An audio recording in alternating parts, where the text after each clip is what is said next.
Weekend snack చేసుకుందామా? నీకు పెద్ద ఎక్స్పీరియన్స్ ఉందంటే నాకు ఎక్స్పీరియన్స్ లేదు, నా తొక్క తోలు ఏమీ లేదు. ఏదో ఫోన్లో చూసాం చేసాం అన్నట్టే ఉంటుంది. ఏంటి అక్క నీకు అంత బాగా వచ్చంటే నాకు ఏం రాదు పాప, నేను ఏదో యూట్యూబ్లో అట్లీ ఇట్లీ చూసి చేస్తున్నాను. వస్తే తింటారు లేకపోతే వాష్రూమ్లో ఉంటారు, నాకైతే సంబంధం లేదు అంటా ఉన్నా. ఒక్కొక్కళ్ళు నవ్వుతున్నారు, మా బుడ్డది కూడా. ఏవి తిన్నా తినకపోయినా పిల్లలు మాత్రం ఇలాంటివి ఇష్టంగా తింటారు కదా, అంతేనా? అవునా కదా?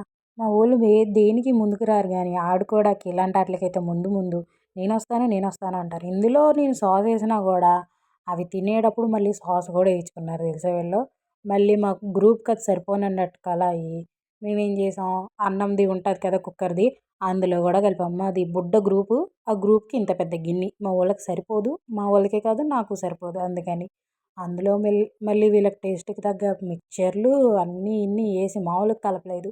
కలుపుల్లో నాకే ఫస్ట్ రకం వచ్చింది అనుకోండి. ఏదైనా హోటల్ పెట్టేసుకుంటా, నాకు తెలిసి ఏదైనా మిర్చి బజ్జీ పెట్టేసుకుంటే పోతుంది.